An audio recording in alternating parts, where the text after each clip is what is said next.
Nerdrotic.com.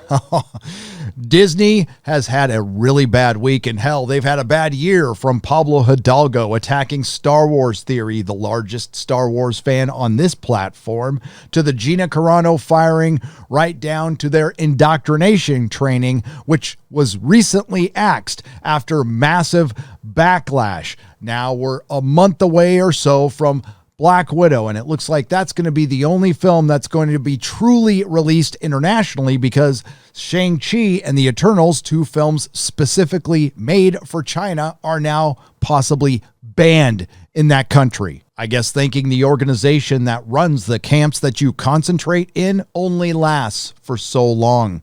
Marvel's Shang-Chi, or Shang-Chi, I don't know, Eternals may face uphill battle to enter China. A recent Chinese state media report has added to rumors that two major Marvel superhero films, Eternals and Shang-Chi, that's how I've been saying it for freaking 40 years. I'm not changing it. And The Legend of the Ten Rings, which just rolls off the tongue, may not be approved for release in China. Oh no. In a report on the Marvel Cinematic Universe Phase 4 films, well, can you have a cinematic universe without that many cinemas? Well, I guess we'll find out.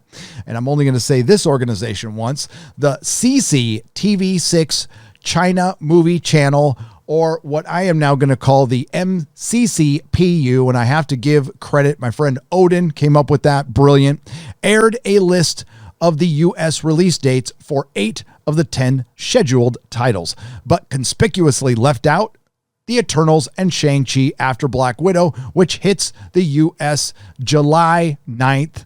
They are the next two MCU films in the lineup, releasing in North America on September 3rd and November 5th, respectively. So the bets are coming in when Disney will announce that Shang-Chi and the Eternals will both be on Disney Plus the day they release in U.S. theaters. The omission might seem small, but its significance lies in its provenance. The channel is under the jurisdiction of China's powerful propaganda department. I thought that was Disney. Maybe it's just a division of it, which has the final word on film approvals. China does not operate a free market in cinema or anywhere else. All foreign-made films seeking release in Chinese theaters must receive government approval and pass censorship, which the Eternals might have a little bit of trouble doing, unless, of course, Disney bends the knee, which I have no doubt they will do. There are also separate quotas for films imported on flat fee terms, and those, such as Hollywood studio titles,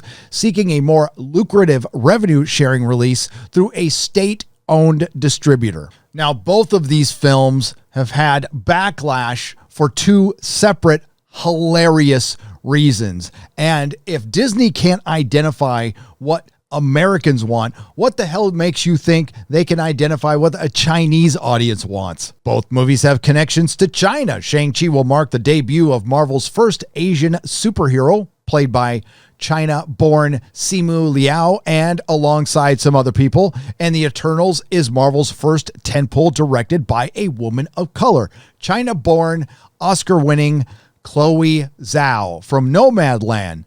Here's the interesting thing, though. On March 18, 2018, Ava DuVernay officially signed on to direct Jack Kirby's New Gods. In April 2018, Marvel Studios president Kevin Feige announced that a film based on The Eternals had begun development. So DC first announces a woman of color will be directing a Jack Kirby property, followed up by Marvel announcing that they will have a woman of color directing a Jack Kirby property. It's almost like they're trying to out-virtue signal each other. At least AT&T had the good sense of axing the New Gods. The odds are already more clearly stacked against the Eternals due to Zhao's position as an unexpected persona non grata in China. What did Chloe Zhao say? Well, the censorship efforts appear linked to comments made by Zhao in a 2013 interview with Filmmaker magazine, in which she described being a teenager in China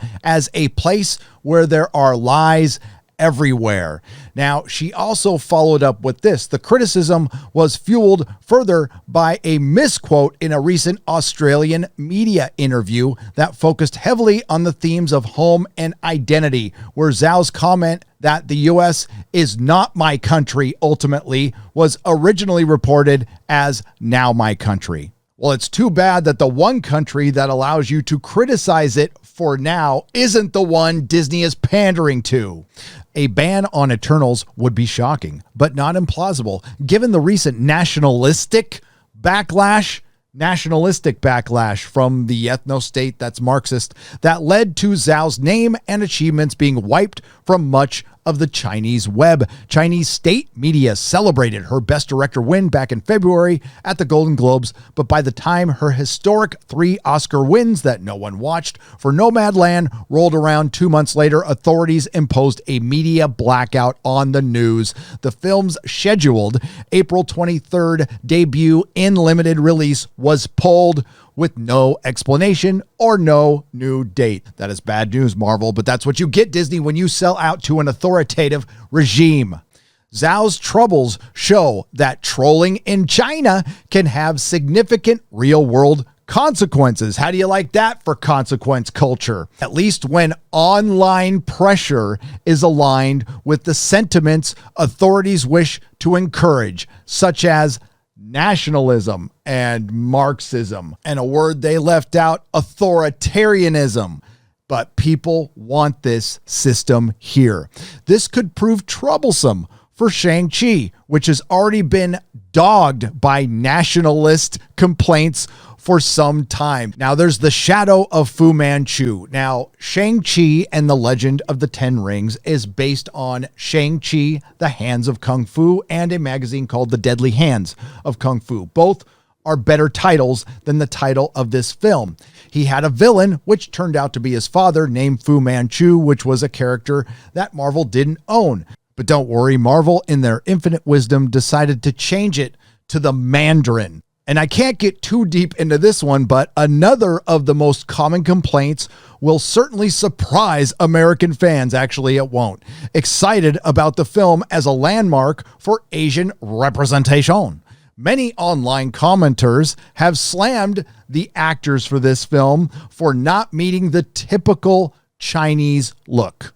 I won't go any further than that. On the Hong Kong and Taiwan official Marvel YouTube channels, fans have expressed similar frustration. It feels like this will be on the same level as the live-action version of Mulan, and it certainly could end up that way. Now, I said in my last video that the MCU was due for a flop or two, and it might be this year. Now, I hope these movies are great, as I always do.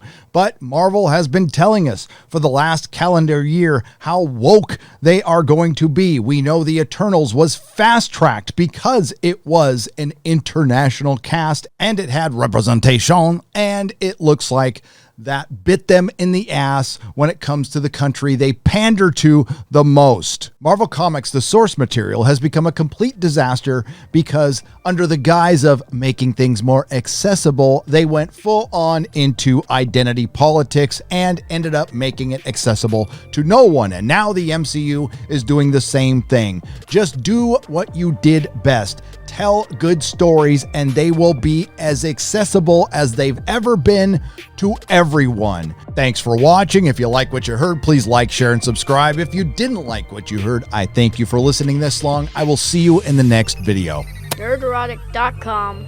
Please subscribe.